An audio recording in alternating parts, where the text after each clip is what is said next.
सुरुवात करूया या बुलेटिनला ठाकरेंची शिवसेना आणि मनसेच्या विजयी मेळाव्याच्या बातमीनं। ठाकरेंची शिवसेना आणि मनसे या पक्षांचा झेंडा दूर ठेवून निव्वळ मराठीच्या अजेंड्यावर एकत्र आलेल्या उद्धव आणि राज या ठाकरे बंधूंच्या उद्याच्या विजयी मेळाव्याचं काउंटडाऊन आता सुरू झालंय। इयत्ता पहिलीपासून हिंदी शिकवण्याबाबतचे दोन्ही जी.आर राज्य सरकारने मागे घेतल्यानंतर उद्धव ठाकरेंची शिवसेना आणि राज ठाकरेंच्या मनसेच्या वतीनं वरळीच्या NSCI डोम मध्ये संयुक्त विजयी मेळाव्याचं आयोजन करण्यात आलंय। तब्बल 19 वर्षांनी दोन्ही ठाकरे बंधू एकत्र येणार असल्यानं गल्लीपासून दिल्लीपर्यंत सर्वांचं लक्ष या मेळाव्याकडे लागलंय। रात्रीच्या सुमारास या मेळाव्याची रंगीत तालीमही घेण्यात आली।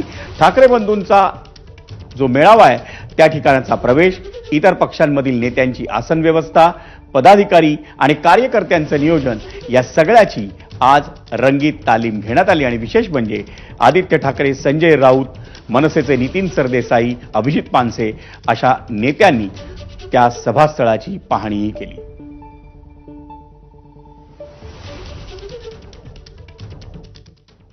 मंडळी, ठाकरेंची शिवसेना आणि मनसे यांच्या उद्याच्या विजयी मेळाव्याच्या निमित्तानं